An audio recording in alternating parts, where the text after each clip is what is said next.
Okay student, तो अपन topic करते हैं सबसे पहले स्टार्ट ट्रिग्नोमेट्री। तो आइए देखो ट्रिग्नोमेट्री क्या है।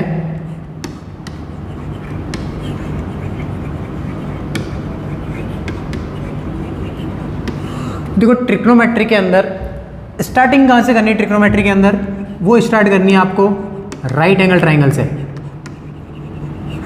राइट एंगल ट्राइंगल का मतलब लिख सकते हैं आप समकोण त्रिभुज। और ये आपको मालूम होगा होता क्या है।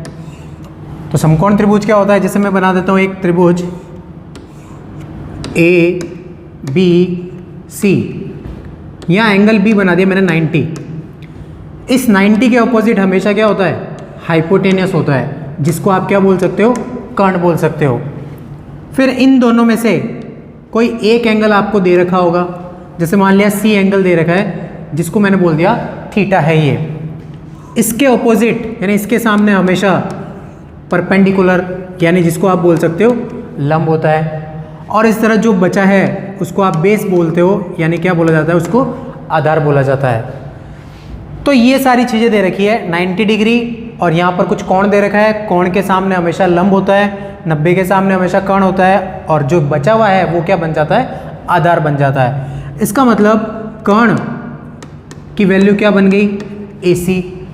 इसी प्रकार लंब की वैल्यू क्या बन गई मेरे पास में? AB। और इसी प्रकार आधार की वैल्यू क्या बन गई मेरे पास में? BC।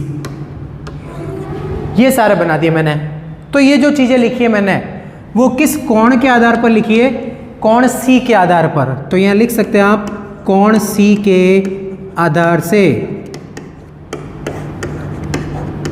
तो कोण C के आधार पर मैंने कर्ण, लंब और आधार आपको बता दिए। इसी प्रकार एक और त्रिभुज बना देता हूँ, सेम ABC बनाया, इसमें मैंने 90 लिख दिया। 90 के सामने हमेशा कर्ण होता है। इन दोनों में से इस बार एंगल मैंने क्या लिख दिया? यहाँ पर A एंगल लिख दिया। इस A के अनुसार ये क्या बन जाएगा? लंब बन जाएगा, और ये क्या बन जाएगा? आधार बन जाएगा। तो देखो इस बार कोण A के अनुसार, कोण A के अनुसार क्या बन गया? लंब BC, और आधार क्या बन गया आपके पास में? AB, और कर्ण क्या बन गया आपके पास में? AC बन गया। तो देखो इन दोनों में फर्क क्या है? फर्क क्या है? देखिए लंब और आधार AB और BC था, बट यहां पर लंब और आधार क्या बन गया? BC और AB बन गया। इसका मतलब अगर ये कोण एक दूसरे से बदल जाते हैं तो लंब और आधार एक दूसरे से परिवर्तित हो जाते हैं। तो ये आपको समकोण त्रिभुज के अंदर ध्यान रखना है कि भाई ये जो कोण है वो अगर मैंने बदल दिया तो कर्ण और लंब को आप एक दूसरे को चेंज कर दो।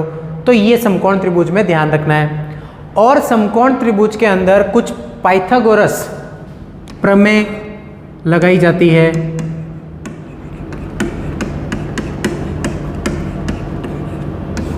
पाइथागोरस प्रमेय क्या होती है? पाइथागोरस प्रमेय पढ़ रखी है आपने, कर्ण स्क्वायर बराबर लंब स्क्वायर प्लस आधार स्क्वायर। ये पाइथागोरस प्रमेय लगा सकते हैं आप। तो इसमें से कोई भी दो भुजा दे रखी होगी, तीसरी भुजा आप इजीली निकाल सकते हैं। तो ये आपको कुछ राइट एंगल ट्राइंगल यानी समकोण त्रिभुज के बारे में ध्यान रखना है। अब जो त्रिकोणमिति है वो इसी से संबंधित होती है। त्रिकोणमिति हमेशा त्रिभुज की तीन भुजाओं के बीच में जो संबंध विस्थापित होता है उसको प्रदर्शित करता है। ये चीज़ आपको अच्छे तरह से ध्यान रखनी है। तो ये जो 10th क्लास में आपने समकोण त्रिभुज पढ़ रखा था उसके बारे में बताया मैंने। नेक्स्ट देखते हैं इसी के अंदर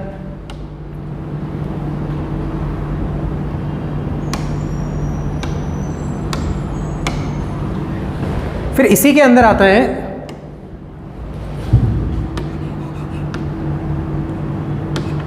त्रिकोणमिति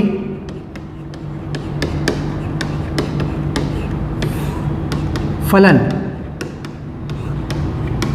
तो नेक्स्ट टॉपिक है त्रिकोणमिति फलन। अच्छा देखो त्रिकोणमिति फलन में क्या होता है? त्रिकोणमिति फलन आपने सारे पढ़ ही रखे हैं। एक होता है साइन, कोसाइन, टेंजेंट, कोटेंजेंट,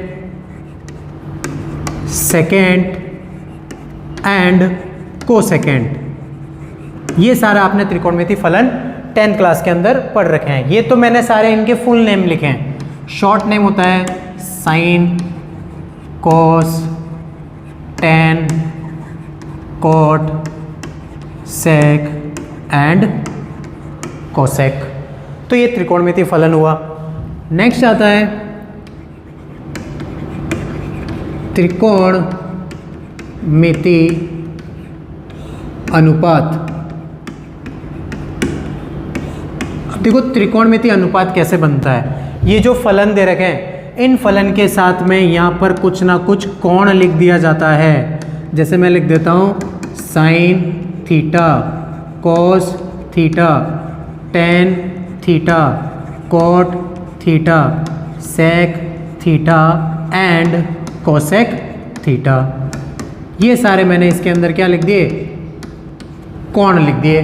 अगर फलन के साथ में कोण जोड़ दिया जाता है तो वो किस में बदल जाता है, अनुपात में बदल जाता है। और अनुपात आपको पता होगा कुछ ना कुछ हर और कुछ ना कुछ अंश होता है।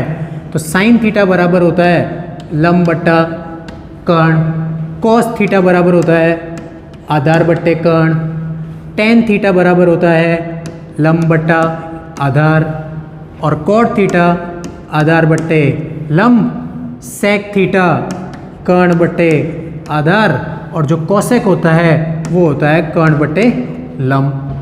तो ये सारी चीज़ें होती है साइन, कोस, टेन, कॉट, सेक, कोसेक, किसमें, अनुपातों में। इनको याद करने का तरीका आपको पता ही होगा। लाल और बट्टे में कक्का लिख सकते हैं। पहला साइन, दूसरा कोस और तीसरा क्या बन जाएगा, टेन बन जाएगा। ये सारा त्रिकोणमिति अनुपात जो भी आप पहले पढ़ चुके हैं। नेक्स्ट देखते हैं इसी के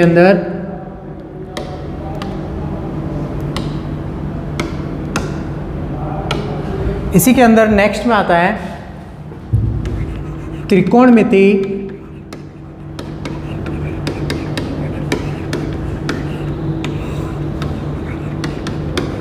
अनुपातों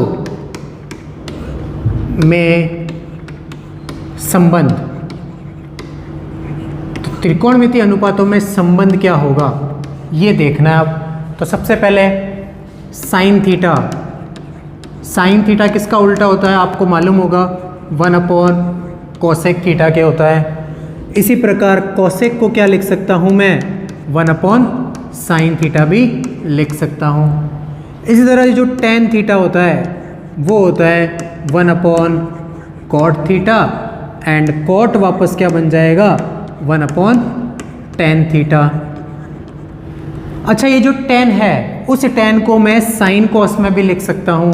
क्या लिख सकता हूँ कि टेन जो है वो साइन अपॉन कॉस के इक्वल होता है, और इसी प्रकार कॉट किसके इक्वल हो जाएगा, कॉस अपॉन साइन के इक्वल हो जाएगा। एंड नेक्स्ट आता है एक सेक थीटा। सेक होता है 1 कॉस थीटा के equal, and similar cos theta किसके इक्वल हो जाएगा, 1 सेक थीटा के इक्वल हो जाएगा। तो ये त्रिकोणमिति अनुपातों में संबंध होता है। नेक्स्ट आता है इसी के अंदर त्रिकोणमिति सर्वसमीकाएं। अब देखिए त्रिकोणमिति सर्वसमीकाएं क्या होती है। सबसे पहले सर्वसमीका आपने पढ़ रखी है sine square theta plus cos square theta equal to 1, ये आपने पढ़ रखी है। तो देखो इससे कॉस स्क्वायर की वैल्यू अगर मैं निकालूं तो वो बनेगी 1 माइनस साइन स्क्वायर। इसी प्रकार अगर साइन स्क्वायर की वैल्यू निकालूं मैं तो वो बनेगी 1 माइनस कॉस स्क्वायर। इसी के आगे एक और सर्वसमीका होती है जो होती है 1 प्लस टेन स्क्वायर थीटा बराबर सेक स्क्वायर थीटा। एंड इसी प्रकार टेन स्क्वायर की वैल्यू अगर निकालना चाहते हैं तो वो बनेगी sec square theta minus 1। And final अगर 1 की वैल्यू निकालें अपन तो ये सेक स्क्वायर थीटा 10 को उधर भेज दिया माइनस टेन स्क्वायर थीटा बन जाएगा। एंड लास्ट एक और होता है वो होता है 1 plus cot square theta equal to cosec square theta. And इसी प्रकार cot square theta equal to क्या बन जाएगा, कोसेक स्क्वायर थीटा। 1 को उधर भेज दिया -1, और इसके अंदर भी अगर 1 निकालना चाहते हैं अपन तो वो बन जाएगा cosec square theta minus cot square theta. तो ये सारे त्रिकोणमिति अनुपात में संबंध और वो त्रिकोणमिति सर्वसमीकाएं। तो इन सब के बारे में आपको अच्छे तरह से ध्यान रखना है। इसी के अंदर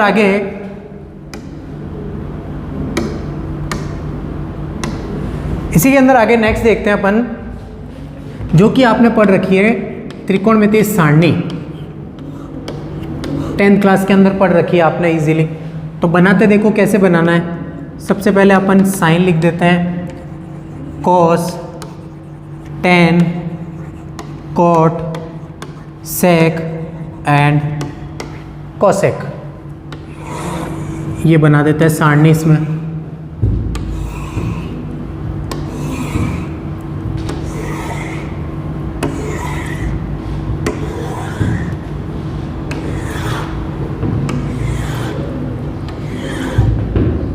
देखो सबसे पहले यहाँ लिखा होता है 0 डिग्री, एंड नेक्स्ट 30, 60,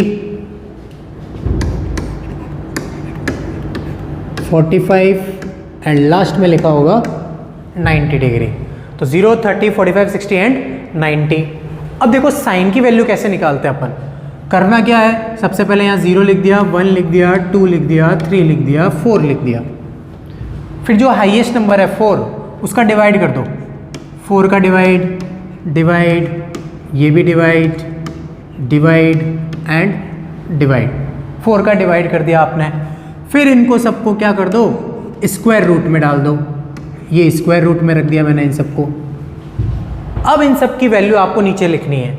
0/4 क्या होगा, 0।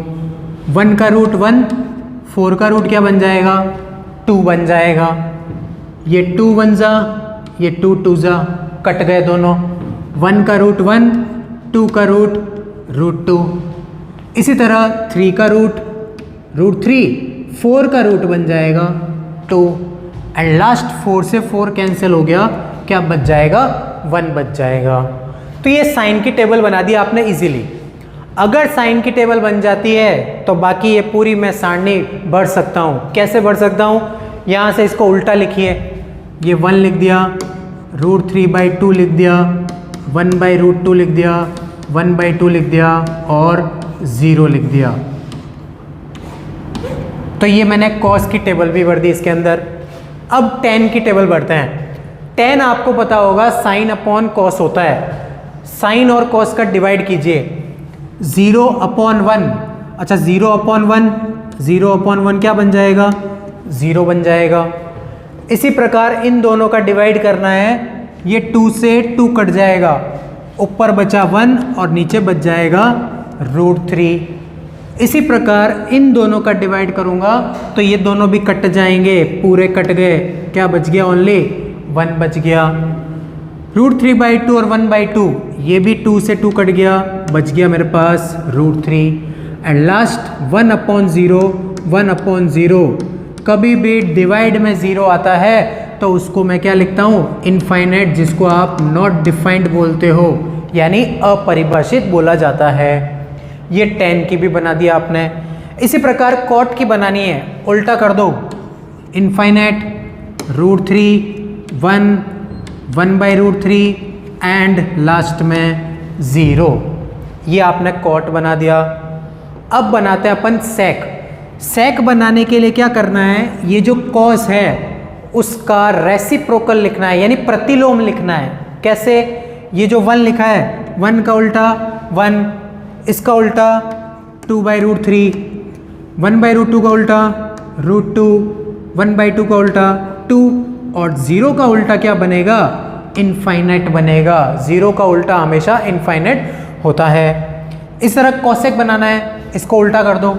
इनफाइनाइट साइन यहाँ आ जाएगा, 2 यहाँ आ जाएगा, ये √2 बन गया, ये 2/√3 बन गया एंड फाइनल ये 1 आपके पास यहाँ मिल जाएगा।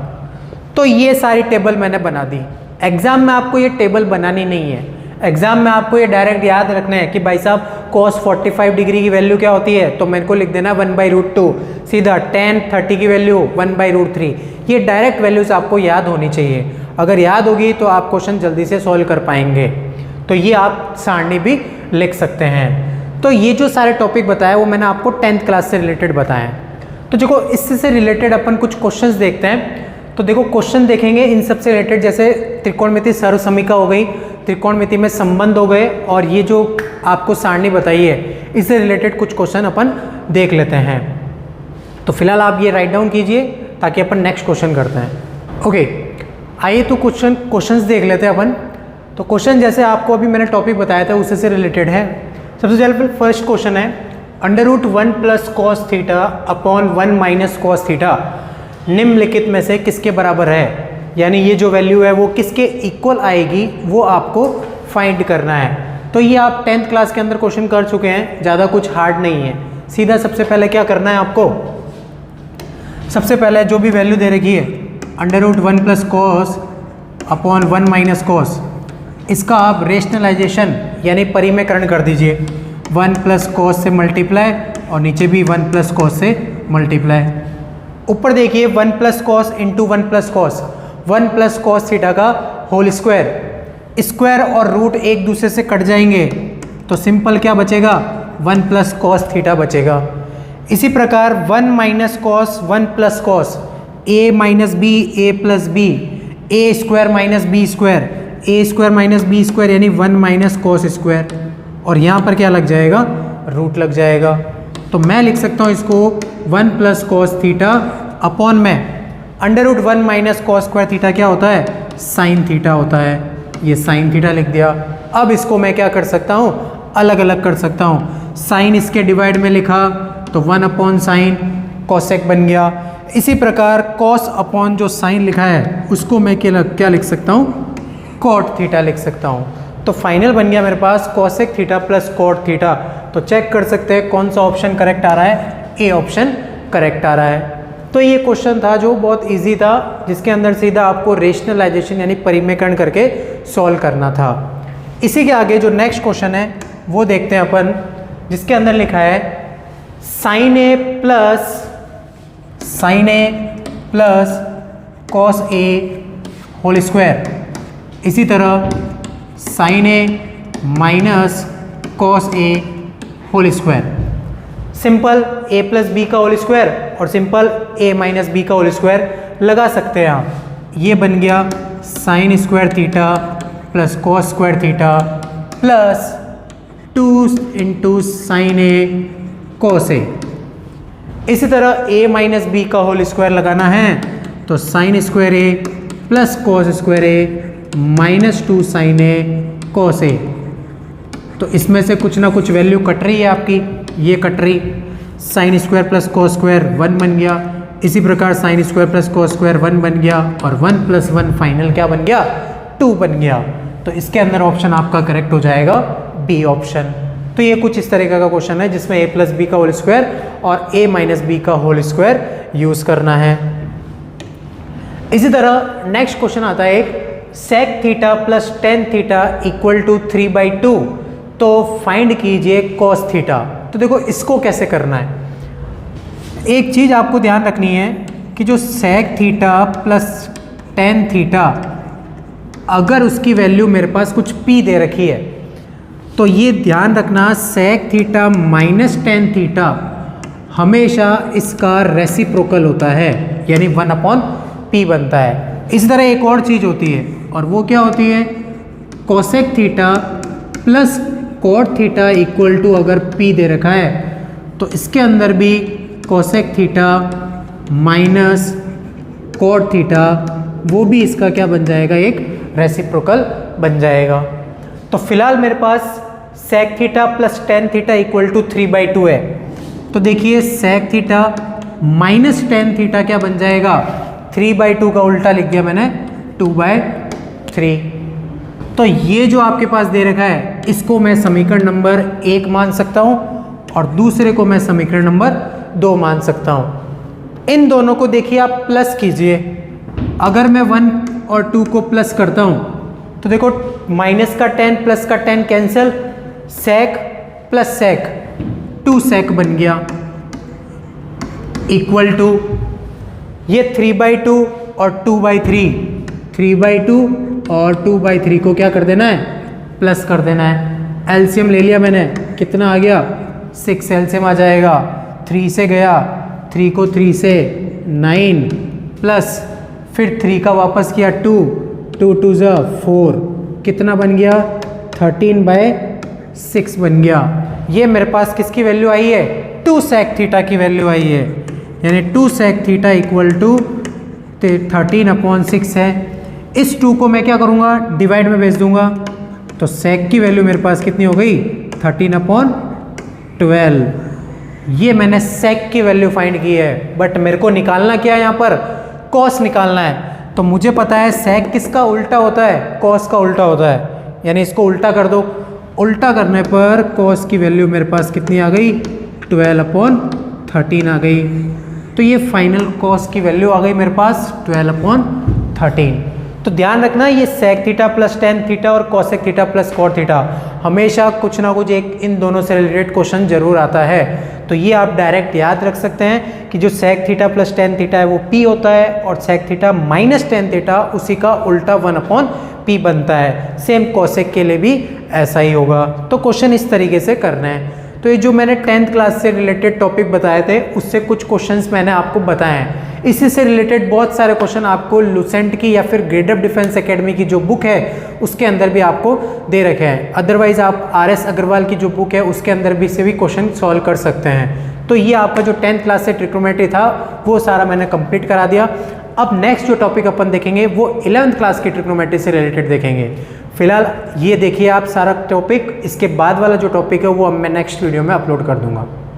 ओके, तो नेक्स्ट ट्रिग्नोमेट्री का जो टॉपिक है वो 11th क्लास से रिलेटेड है। और 11th क्लास की जो टॉपिक होता है ट्रिग्नोमेट्री का वो कहाँ से स्टार्ट होता है, वो स्टार्ट होता है सबसे पहला एंगल से। एंगल का मतलब आप लिख सकते हैं कोण। अच्छा, एंगल और कोण होता क्या है, जैसे मैं आपको यहाँ पर एक लाइन बना के दे देता हूँ जिसको आप बोल सकते हो प्रारंभिक रेखा, इसका मतलब इनिशियल लाइन। और इस इनिशियल लाइन यानी प्रारंभिक रेखा को क्या करना है, मेरे को इससे रोटेट करना है। रोटेट करने का मतलब मैं इसको ऊपर की तरफ भी लेके जा सकता हूं और नीचे की तरफ भी लेके जा सकता हूं। इस लाइन को ऊपर ले जाकर आपको यहां पर रोक देना है, जैसे मैंने रोक दिया यहां पर। तो ये जो दूरी मैंने मेंटेन की यानी दूरी बनाई है, इसको मेरे को क्या बोलना है, थीटा बोलना है। अब इसको मैंने यहाँ पर एंटी क्लॉकवाइज बनाया है।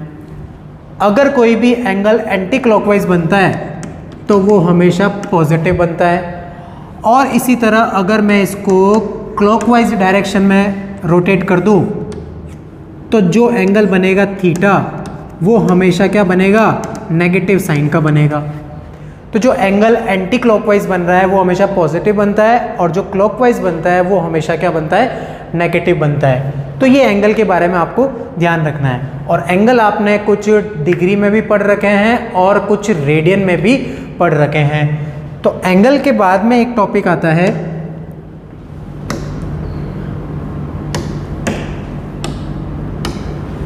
जिसको आप बोलते हो कोण के माप।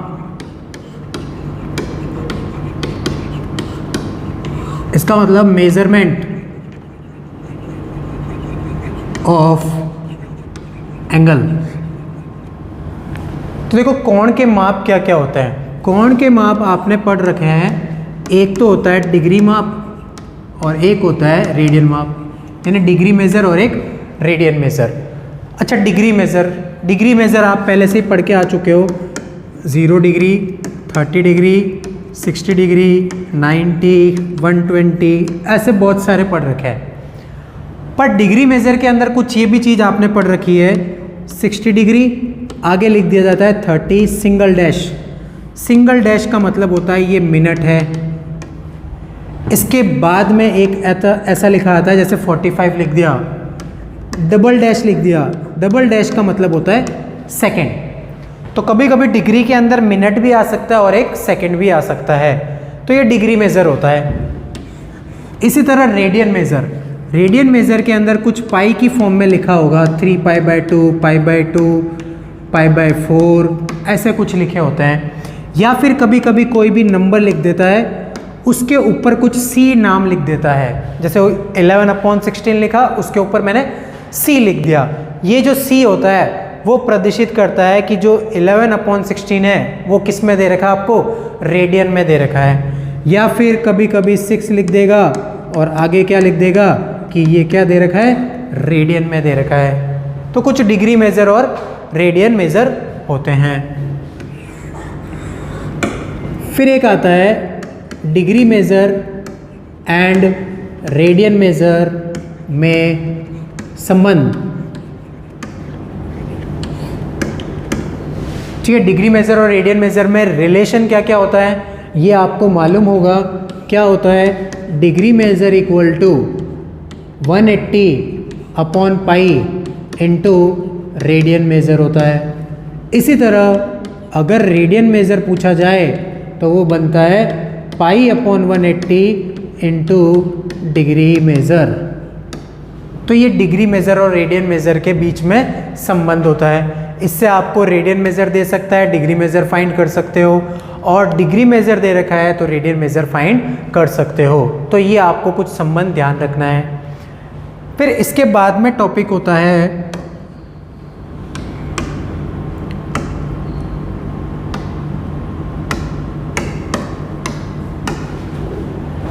इसी के अंदर नेक्स्ट टॉपिक आता है, जैसे मैंने आपको बोल दिया ये आपके पास एक सर्कल है, सर्कल का मतलब वृत्त है, जिसका सेंटर, ये सेंटर बना दिया मैंने, ये इसकी बना दी मैंने त्रिज्या, ये भी इसकी बना दी मैंने त्रिज्या, ये बना दिया मैंने कोण थीटा, और यहाँ पर मैंने बना दिया इसका एल। इसको बोला जाता है लेंथ ऑफ आर्क, यानी चाप की लंबाई, जिसको प्रदर्शित किया एल से। फिर वृत्त की त्रिज्या, त्रिज्या यानी रेडियस, जिसको मैंने प्रदर्शित किया है आर से। फिर एक कोण, इसका मतलब एंगल, जिसको मैंने लिख दिया थीटा। ध्यान रखना ये जो थीटा होता है वो किस में होता है, रेडियन में होता है। तो ये थीटा हमेशा रेडियन के अंदर होगा। तो यहाँ पर कुछ एल, आर और थीटा लिखा है। इस एल, आर और थीटा में जो संबंध होता है वो आपको ध्यान रखना है, l equal to r into theta होता है, यानी चाप की लंबाई बराबर होती है त्रिज्या इंटू कोण के। तो ये आपको एल, आर, थीटा में रिलेशन ध्यान रखना है। तो ये कुछ डिग्री मेजर और रेडियन मेजर से रिलेटेड दे रखे टॉपिक। तो इसी के जो क्वेश्चंस हैं वो अपन डिस्कस कर लेते हैं। तो आप ये सारा चीज़ राइट डाउन कर लीजिए, फिर उसके बाद में जैसे जैसे क्वेश्चन करते हैं वो भी लिखते जाइए। तो फिलहाल ये लिखिए, फिर नेक्स्ट क्वेश्चंस देखते हैं अपन। ओके स्टूडेंट, कुछ रेडियन मेजर और डिग्री मेजर से रिलेटेड क्वेश्चंस देख लेते हैं। उनके टॉपिक मैंने आपको बता दिए हैं। जैसे यहाँ पर क्वेश्चन लिखा है 11/16 रेडियन, इसको मुझे कन्वर्ट करना है डिग्री मेजर में। तो कैसे करेंगे? सबसे पहला डिग्री मेजर इक्वल टू क्या होता है, 180/π इंटू रेडियन मेजर, ये चीज़ लिख रखी है। तो ये बनेगा 180 अपॉन, अच्छा इस पाई की वैल्यू आपको यहाँ प्लेस करनी है 22/7, तो 22/7 ऊपर चला जाएगा। रेडियन मेजर की वैल्यू आपको दे रखी है 11/16, तो ये दोनों कट जाएंगे। 11 से ये कट गया 2 टाइम्स, फिर ये 2 से कट जाएगा 90, फिर वापस 2 से कट रहा है 2 8 जा, और ये कट जाएगा 45 से। 45 को 7 से मल्टीप्लाई कर देंगे तो क्या आ जाएगा, 315 आ जाएगा, और अपॉन में क्या आ जाएगा आपके पास में 8। ये मेरे पास आ गया क्या, डिग्री मेज़र। इसी डिग्री मेज़र को आगे आपको रेडियन में, यानी डिग्री मेज़र को आपको मिनट और सेकंड में चेंज करना है। तो वो कैसे करना है?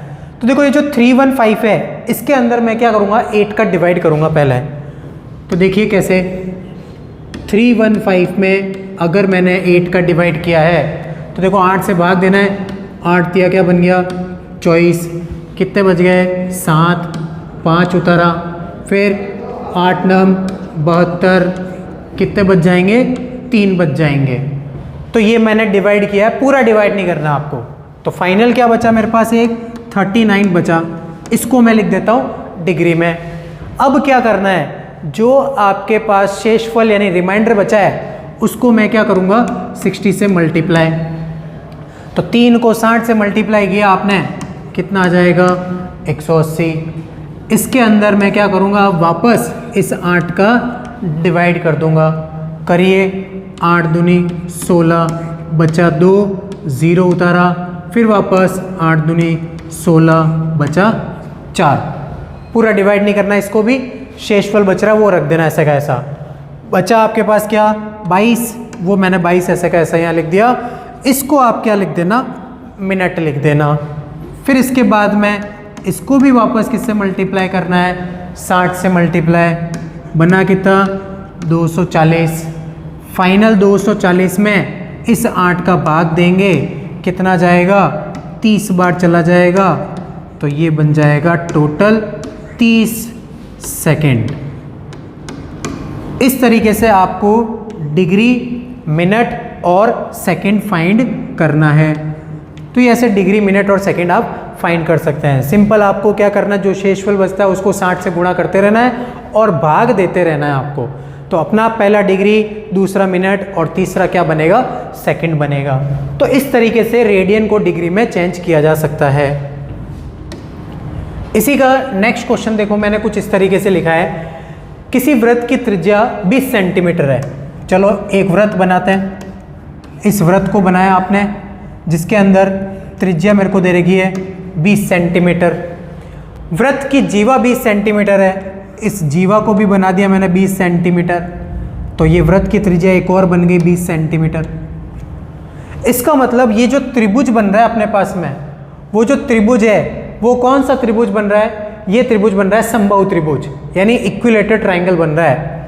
तो समबाहु त्रिभुज के अंदर सारे कोण 60-60 डिग्री के होते हैं। तो ये 60 डिग्री का कोण बन गया मेरे पास में। और क्या बोला उसने, उस जीवा से संबंधित चाप की लंबाई, यानी ये जीवा, जीवा का मतलब कॉर्ड, इससे संबंधित चाप यानी आर्क, इसकी लेंथ फाइंड करनी यानी एल फाइंड करना है आपको। तो मैंने आपको बता रखा है एल इक्वल टू होता है आर इंटू थीटा। एल की वैल्यू, एल कितना है फाइंड करना है, आर कितना है रेडियस 20 दे रखा है, और थीटा कितना दे रखा है 60 डिग्री दे रखा है। डिग्री को रेडियन में लिखना है क्योंकि आप वृत्त यूज़ कर रहे हो। किसी भी वृत्त के अंदर जो कोण बनता है वो हमेशा रेडियन में बनता है। तो 60 डिग्री को रेडियन में लिखेंगे π/3। तो ये L इक्वल टू क्या आ जाएगा मेरे पास 20 π/3। ये मैंने चाप की लंबाई निकाल दी। तो ये इस तरीके से आप चाप की लंबाई निकाल सकते हैं। इसी का एक और क्वेश्चन देखते हैं अपन। जैसे क्वेश्चन है आपके पास में, एक डिग्री मेजर इक्वल टू दे रखा है 47 डिग्री 30 मिनट। तो 47 डिग्री 30 मिनट डिग्री मेजर दे रखा है, इसको किस में चेंज करना है, रेडियन मेजर में चेंज करना है। तो देखिए सबसे पहले डिग्री मेजर 47 डिग्री 30 मिनट, इस मिनट को भी आपको डिग्री में चेंज करना है। तो मैं क्या करूँगा, 30 के अंदर 60 का डिवाइड कर दूंगा। मिनट को डिग्री में चेंज करने के लिए हमेशा 60 से डिवाइड करते हैं। तो ये 60 से डिवाइड कर दिया आपने, तो फाइनल बन जाएगा 47, ये दोनों कट जाएंगे 1/2 बन जाएगा, और ये पूरा क्या बन जाएगा डिग्री में बन जाएगा। इसको पूरा सिंप्लीफाई किया आपने तो ये आ जाएगा 95/2 डिग्री। तो ये डिग्री मेज़र आया मेरे पास। निकालना क्या है आपको, रेडियन मेज़र। तो रेडियन मेज़र का फॉर्मूला π/180 इंटू डिग्री मेज़र। तो π/180 इंटू डिग्री मेज़र की वैल्यू, डिग्री मेज़र की वैल्यू कितनी है 95, और अपॉन में आ जाएगा 2। ये दोनों कट जाएंगे 5 से 36, ये आ जाएगा 5 1 जा और ये 9 जा, बन गया फाइनल 19 π/72। ये मेरे पास आ गया रेडियन मेज़र। तो कुछ इस तरीके से आपको रेडियन मेज़र में कन्वर्ट करना है। तो मैंने आपको एक डिग्री मेज़र का बता दिया, रेडियन मेज़र का बता दिया, और एक एल, आर और थीटा में जो रिलेशन होता है उससे रिलेटेड क्वेश्चंस बता दिया। तो 11th क्लास का जो फर्स्ट टॉपिक है एंगल, उससे रिलेटेड टॉपिक मैंने आपको डिस्कस कर दिया है। अब जो नेक्स्ट टॉपिक है वो मैं आपको नेक्स्ट वीडियो में अपलोड कर दूंगा। तो फिलहाल आप इसी के लिए ये सारी चीज़ें लिख सकते हैं। नेक्स्ट वीडियो के लिए आपको नेक्स्ट टॉपिक बता देते हैं। ओके, तो नेक्स्ट टॉपिक अपन स्टार्ट करते हैं, क्वाड्रेंट, जो कि आपका 11th क्लास से रिलेटेड है और बहुत अच्छा टॉपिक है और बहुत ही इंपॉर्टेंट टॉपिक है। तो देखो क्वाड्रेंट के अंदर क्या होता है, क्वाड्रेंट के अंदर आपके पास कुछ 4 क्वाड्रेंट पढ़ रखे हैं अपन ने। ये मैंने यहाँ पर 4 क्वाड्रेंट बनाए हैं आपके, जिसको आप बोल सकते हो, एक तो फर्स्ट क्वाड्रेंट है, एक सेकंड है, थर्ड और फोर्थ। ये 4 क्वाड्रेंट बनाया अपन ने। सबसे पहले फर्स्ट क्वाड्रेंट में ये मैं 0 डिग्री लिख सकता हूँ यहाँ पर, और 90 डिग्री। इसी तरह यहाँ बन जाएगा 180, और यहाँ बन जाएगा आपके पास 270, और लास्ट में क्या बन जाएगा 360। तो ये सारे मैंने डिग्री में लिखे हैं। रेडियन में लिख सकते हैं आप π/2, पाई, 3π/2 एंड 2π। तो ये सारे क्वाड्रेंट बनाए। ये जो फर्स्ट क्वाड्रेंट है, इस फर्स्ट क्वाड्रेंट के अंदर जितने भी त्रिकोणमितीय फलन होते हैं वो सारे क्या होते हैं, पॉजिटिव होते हैं। इसी तरह सेकंड के अंदर साइन और कोसेक पॉजिटिव बनता है। इस तरह थर्ड में टेन और कॉट पॉजिटिव बनता है। इसी प्रकार जो फोर्थ होता है उसमें सेक और कॉस पॉजिटिव बनेंगे। तो फर्स्ट, सेकंड, थर्ड और फोर्थ के अंदर क्या क्या पॉजिटिव होता है, ये सारी चीज़ें आपको ध्यान रखनी है। फिर उसके बाद में ये जो लाइन बनाई है आपने 90 डिग्री और 270 वाली, इसका मतलब π/2 और 3π/2,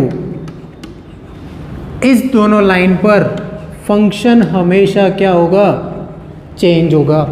एक चीज़ ये ध्यान रखनी, π/2, 3π/2 पे फंक्शन चेंज होगा। और चेंज कैसे होगा, साइन चेंज होगा कॉस में और कॉस चेंज होगा साइन में। इसी प्रकार टेन चेंज होगा कॉट में और कॉट चेंज होगा टेन में। एंड इसी प्रकार जो सेक है वो चेंज होगा कोसेक में, और कोसेक चेंज वापस किस में हो जाएगा, सेक में चेंज हो जाएगा। तो π/2 और 3π/2 पर फंक्शन हमेशा चेंज होता है। फिर इसी तरह जो 3π/2 और 180 वाली लाइन है, यानी 2π और पाई, इन दोनों में फंक्शन सेम रहेगा, फंक्शन कुछ चेंज नहीं होगा। जो पहले लिख रखा है वैसे का वैसा लिखा जाएगा। तो ये कुछ चीज़ें ध्यान रखनी है आपको। π/2 और 3π/2 पर फंक्शन चेंज होता है और 2π और पाई पर फंक्शन सेम रहता है। अब क्या करना है, सबसे पहला फर्स्ट क्वाड्रेंट।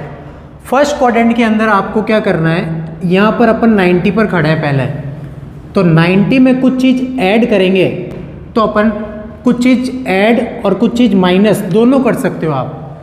तो फर्स्ट क्वाड्रेंट के अंदर 90 में से कुछ माइनस कर दीजिए, यानी 90 माइनस थीटा लिख दिया। इसी प्रकार 90 में कुछ चीज़ ऐड कर दिया आपने, 90 प्लस थीटा कर दी।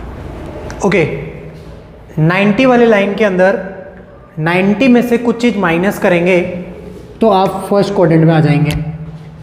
इसी तरह 90 में कुछ चीज़ आप प्लस कर रहे हैं तो कौन से क्वाड्रेंट में लाया करेंगे, सेकंड क्वाड्रेंट में लाया करेंगे। तो ये तो 90 से रिलेटेड मैंने बता दिया आपको। इसी तरह 180 के हिसाब से देखते हैं।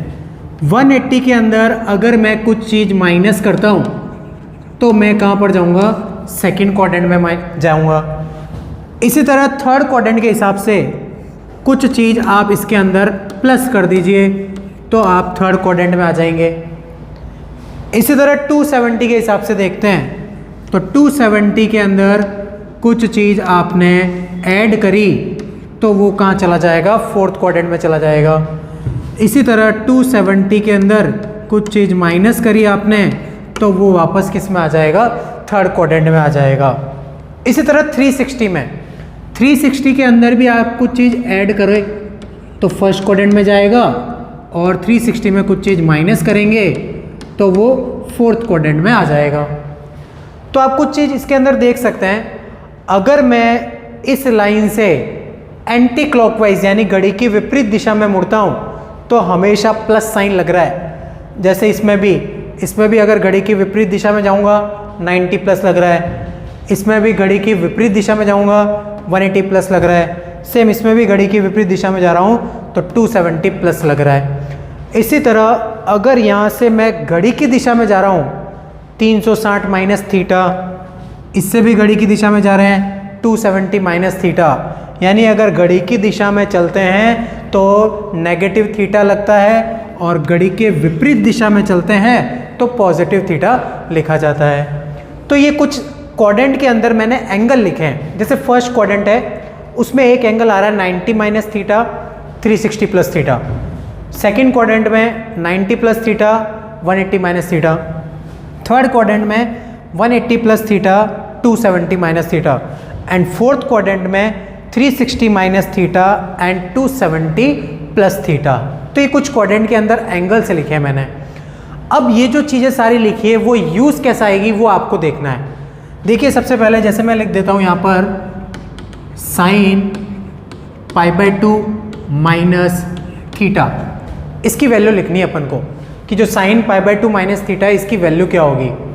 सबसे पहले तो आप ये देखिए इस एंगल के अंदर π/2 पाई 2 पाई या फिर 3π/2 इन चारों में से कौन सा एंगल लिखा आ रहा है, π/2 लिखा आ रहा है। और मैंने आपको बताया था π/2 और 3π/2 पर फंक्शन चेंज होगा। कैसे चेंज होगा, साइन किस में चेंज होगा, कॉस में चेंज होगा। साइन को क्या लिख दूंगा मैं, कॉस लिख दूंगा, और लास्ट वाला जो एंगल है वो ऐसे का ऐसा लिख दिया जाएगा। फिर π/2 माइनस थीटा, ये पूरा एंगल π/2 माइनस थीटा किस में आ रहा है, फर्स्ट क्वाड्रेंट में आ रहा है। उसके अंदर सारे ट्रिग्नोमेट्री फंक्शन क्या होते हैं, पॉजिटिव होते हैं। इसका मतलब ये जो साइन बना है वो क्या आएगा, प्लस का कॉस थीटा आ जाएगा। इसी तरह कुछ एक और देख लेते हैं। जैसे मैं लिख देता हूँ tan 3π/2 माइनस थीटा, इसकी वैल्यू निकालते हैं। सबसे पहले 3π/2 लिखा है, फंक्शन चेंज करना है। tan किस में चेंज होगा, tan किस में चेंज होगा, कॉट में। tan चेंज हो चुका है कॉट में, ये आगे वाला थीटा ऐसा का ऐसा लिख दिया। फिर 3π/2 माइनस थीटा, यानी 270 में से कुछ माइनस किया, ये लिखा 270 माइनस थीटा। इसमें tan और कॉट पॉजिटिव होते हैं तो ये जो tan लिखा है वो पॉजिटिव ही रहेगा। इसका मतलब tan 3π/2 माइनस थीटा की वैल्यू क्या आएगी, पॉजिटिव कॉट थीटा आएगी। तो ये सारा क्वाड्रेंट से रिलेटेड है। तो ये क्वाड्रेंट से रिलेटेड आपको ध्यान रखना है। इसी के आगे एक और क्या आता है, उसके अंदर आप देख सकते हैं कभी कभी साइन के अंदर माइनस, साइन के अंदर माइनस लिख दिया, कॉस के अंदर माइनस लिख दिया, tan के अंदर माइनस, कॉट में माइनस लिख दिया आपने, सेक में माइनस लिख दिया, एंड कोसेक में भी माइनस लिख दिया। ये कुछ एंगल के अंदर मैंने माइनस लिखा है। तो इस माइनस का मतलब क्या होता है, इस माइनस का मतलब होता है कि ये एंगल है वो फोर्थ क्वाड्रेंट में लाई कर रहा है। और मैंने आपको बता रखा है फोर्थ क्वाड्रेंट के अंदर कॉस और सेक पॉजिटिव होते हैं। तो कॉस जो माइनस लिखा है वो प्लस बन जाएगा, सेक में भी माइनस लिखा है प्लस बन जाएगा, और बाकी जो भी माइनस लिखे हुए हैं उनमें माइनस क्या होता है, बाहर आ जाता है। तो ये सारी चीज़ें बाहर आ जाएगी आपके पास, और साथ में माइनस लिख दिया।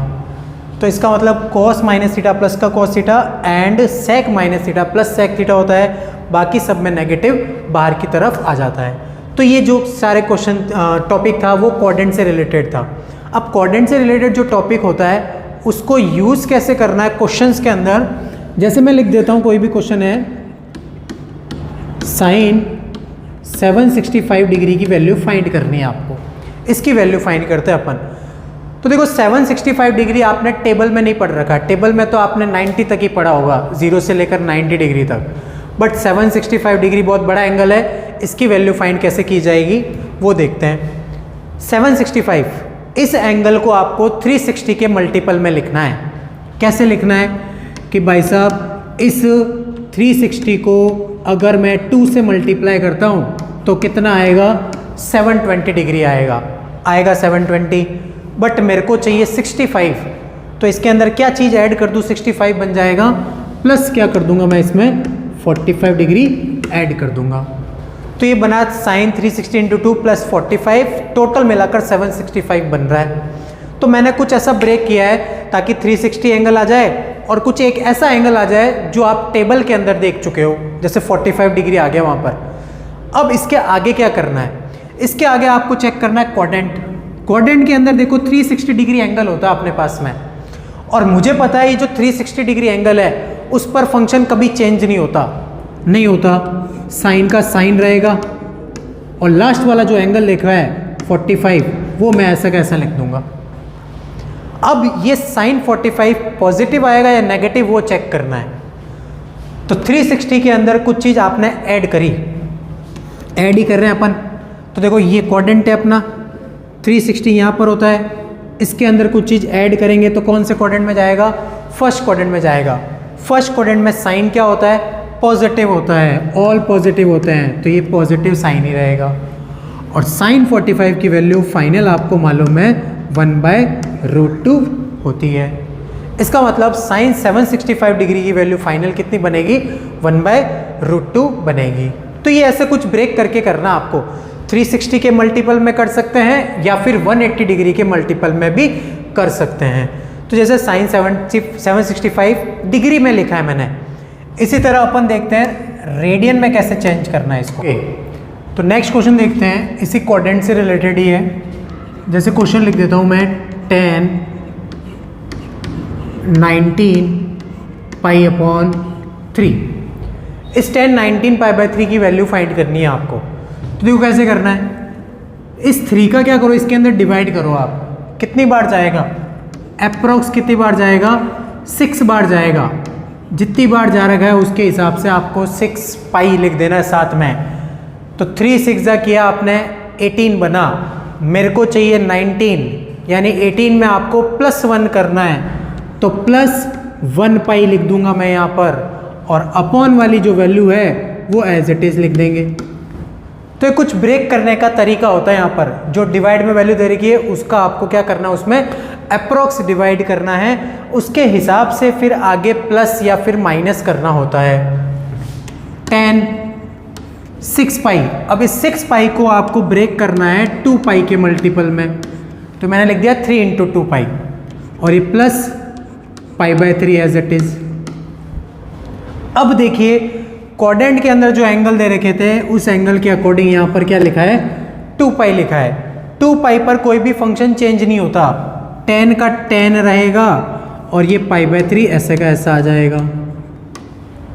अब ये पॉजिटिव होगा या नेगेटिव, 2 पाई में कुछ चीज़ आपने प्लस करी, अगर 2 पाई में कुछ चीज़ आप प्लस कर रहे हो इसका मतलब वो फर्स्ट क्वाड्रेंट में जा रहा है।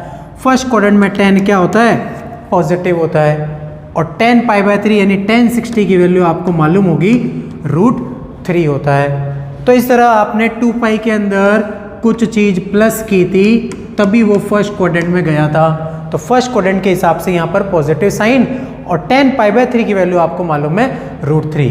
इसका मतलब 10 19 π/3 की वैल्यू फाइनल कितनी आ गई, √3 आ गई। तो ये इस हिसाब से आपको क्वाड्रेंट यूज़ करना है। तो क्वाड्रेंट कैसे यूज़ करना है, किस तरीके का क्वेश्चन कैसे सॉल्व करना है वो आपको मैंने यहाँ पर बता दिया है। तो ये क्वाड्रेंट के बारे में सारा था। अब जो नेक्स्ट टॉपिक आता है वो सारे फॉर्मूले से रिलेटेड होंगे। तो जो फॉर्मूले है वो आपको अच्छी तरह से लर्न होने चाहिए, जो कि आप 11th क्लास के अंदर पढ़ के आ चुके हैं। तो 11th क्लास के अंदर जो फॉर्मूले पढ़े थे वो भी आपको मैं लिखाऊंगा, और कुछ एडवांस फॉर्मूले है जो कंपटीशन के अंदर यूज़ आते हैं वो भी मैं आपको यहाँ पर राइट डाउन कराऊंगा। तो फिलहाल अपन सबसे पहले फॉर्मूले लिख देते हैं जो कि बेहद इंपॉर्टेंट होंगे।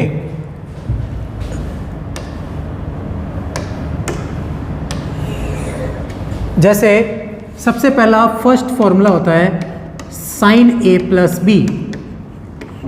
अच्छा, साइन ए प्लस बी का फॉर्मूला आपने पढ़ रखा है, sign A cos B plus cos A sine B, ये आपने फॉर्मूला पढ़ रखा है।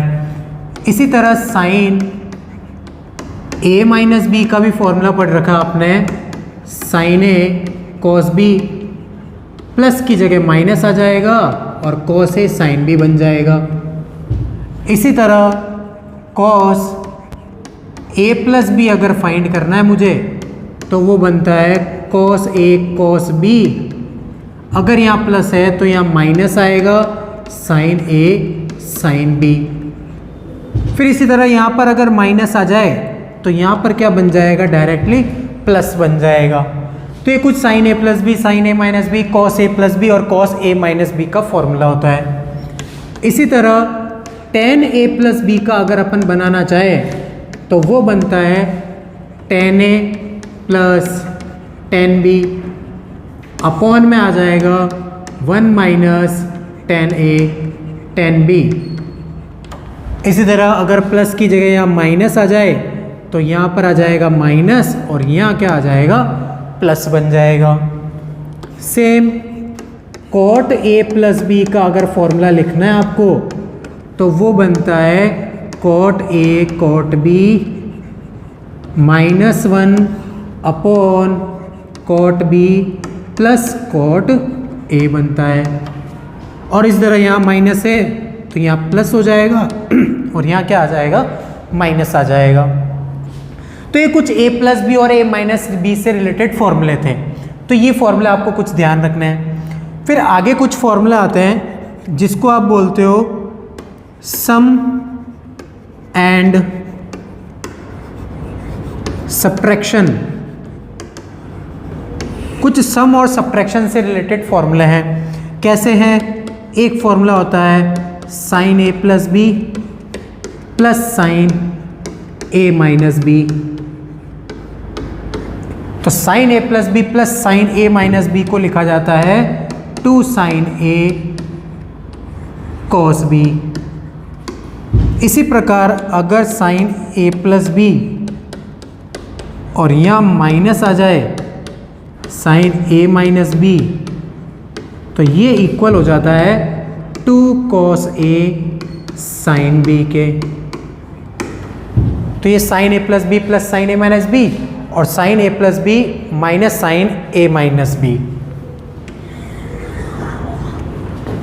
इसी तरह फिर आएगा एक कॉस में, cos A plus B plus cos A minus B. इसका फॉर्मूला बनता है 2 कॉस ए कॉस बी, एक ये फॉर्मूला बन गया। इसी तरह cos A plus B minus cos A minus B आ जाए तो क्या बन जाएगा, -2 साइन ए साइन बी बन जाएगा। तो ये कुछ सम एंड सब्ट्रैक्शन वाले फॉर्मूले थे जो कि इस तरीके से आपको याद रखने हैं, और ये ए प्लस बी और ए माइनस बी वाले फॉर्मूले। फिर नेक्स्ट जो फॉर्मूले हैं वो रिलेट करते हैं सी डी फॉर्मूले से। तो कुछ सी डी फॉर्मूले भी देख लेते हैं अपन। तो C D formula, C D फॉर्मूले में सबसे first formula sine C plus sine D. क्या होता है sine C plus sine D, 2 sine C plus D by 2 and cos C minus D by 2। इसी तरह sine C minus sine D का formula ये बन गया 2 cos C plus D by 2 and sine C minus D by 2। Similar cos C plus cos D का formula लिखना है आपको तो वो बनेगा 2 cos C plus D by 2 and cos C minus D by 2। And same cos C minus cos D का लिखना है तो -2 sine C plus D by 2 and sine C minus D by 2। तो ये कुछ CD फॉर्मूले भी आपको ध्यान रखने हैं। इसी के आगे जो नेक्स्ट फॉर्मूले आते हैं वो रिलेट करते हैं हाफ एंगल से। तो हाफ एंगल वाले कुछ फॉर्मूले हैं, जैसे लिख दिया मैंने sin 2a। sin 2a का half angle 2 sin a cos a होता है। इसी तरह एक और हाफ एंगल होता है इसका, वो होता है 2 tan a upon 1 plus tan square a। Same cos 2a का हाफ एंगल वो क्या बनता है, एक बनता है 2 cos स्क्वायर a माइनस 1, एक बनता है 1 माइनस 2 sin स्क्वायर a, एक और बनता है जिसको बोलते हैं cos square a minus sin square a, and last बनता है 1 minus tan square a upon 1 plus tan square a। तो ये cos 2a के कुछ 4 हाफ एंगल होते हैं और sin 2a के भी कुछ 2 हाफ एंगल होते हैं। इसी तरह tan 2a का अगर हाफ एंगल लिखना है वो होता है 2 tan a upon 1 minus tan square a बनता है। एंड सिमिलर अगर मेरे को sin 3a का फॉर्मूला लिखना है इस बार, तो वो होता है 3 sin a minus 4 sin cube a। And same cos 3a का फॉर्मूला लिखना है तो वो होता है 4 cos cube a minus 3 cos a। And same एक tan 3a का भी फॉर्मूला होता है और वो होता है 3 tan a minus tan cube a upon 1 minus 3 tan square a। तो ये कुछ sin 3a, cos 3a और tan 3a से रिलेटेड फॉर्मूले थे और ये कुछ हाफ एंगल फॉर्मूले थे। कुछ एक्स्ट्रा फॉर्मूलेज हैं, जैसे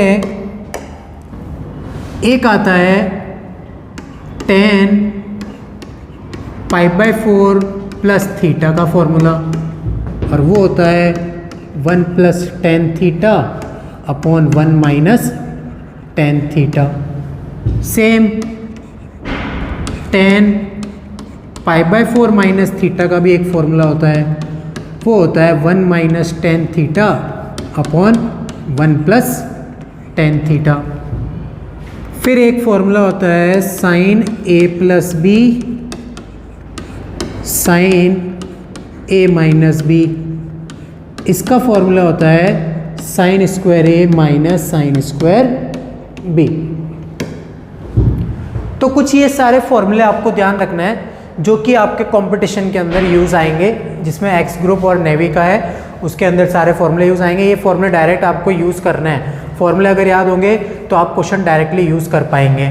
तो फिलहाल आप ये फॉर्मूले लिख लीजिए, फिर उसके बाद में इसी से रिलेटेड क्वेश्चंस बताते हैं। तो ये सारे फॉर्मूले मैंने आपको लिखा दिए थे। अब इन फॉर्मूले के बाद में कुछ आपके पास एंगल्स आते हैं, उस एंगल्स की वैल्यू कैसे कैसे फाइंड की जाती है। जैसे सबसे पहले साइन 18 डिग्री की वैल्यू, ये साइन 18 डिग्री की वैल्यू आपको ध्यान रखनी है √5 माइनस 1/4 होती है। ये साइन 18 डिग्री की वैल्यू हो गई। इसी तरह अगर मेरे को cos 18 डिग्री की वैल्यू फाइंड करनी है तो वो होती है √10 plus 2√5/4।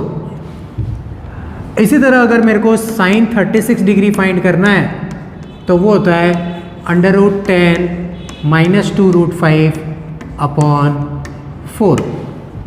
And similar cos 36 degree की वैल्यू अगर फाइंड करनी है तो वो बन जाएगी आपके पास √5 प्लस 1/4। ठीक है। इसके बाद में अगर मेरे को साइन 75 डिग्री फाइंड करना है तो साइन 75 डिग्री की वैल्यू आप कैसे फाइंड करेंगे। 75 डिग्री को लिख सकता हूँ 45 प्लस 30। तो साइन a प्लस बी का formula sine a cos b plus cos a sin b।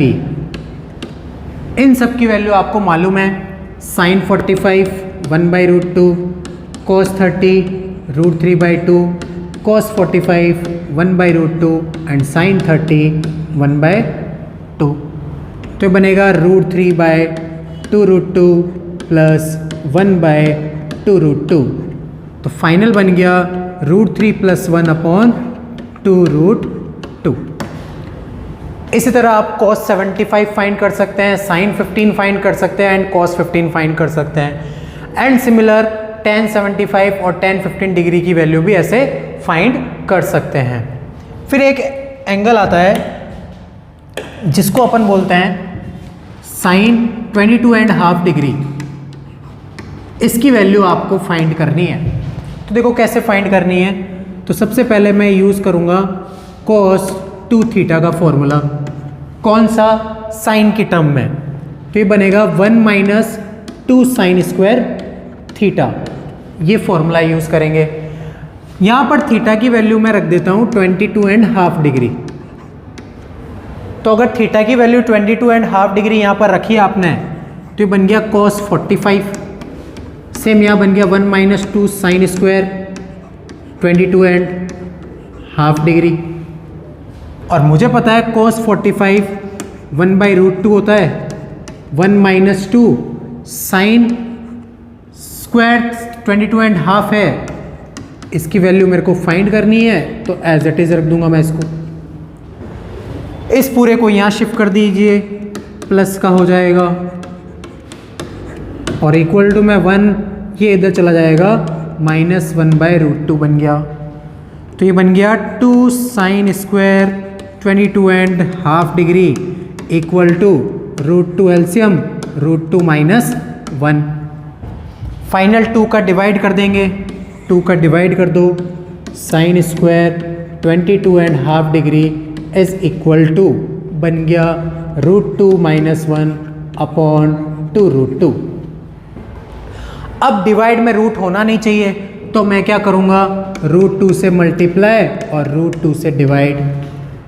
तो sine square 22.5 degree is equal to √2 से मल्टीप्लाई करेंगे, 2 - √2 बन गया और नीचे क्या बन जाएगा, 4 बन जाएगा। एंड फाइनल साइन 22.5 डिग्री की वैल्यू √ स्क्वायर उधर शिफ्ट होगा तो रूट लग जाएगा और 4 का रूट क्या बन जाएगा, 2 बन जाएगा। तो ये साइन 22.5 डिग्री की वैल्यू है। इसी तरह अगर मैं cos 22.5 डिग्री फाइंड करूँगा तो वो सेम आएगा, बस माइनस की जगह यहाँ पर क्या आ जाएगा, प्लस आ जाएगा। और लास्ट tan 22.5 डिग्री की वैल्यू अगर मैं फाइंड करूँगा तो वो फाइनल बनेगी √2 - 1 और वो आप साइन अपॉन कॉस करके निकाल सकते हैं।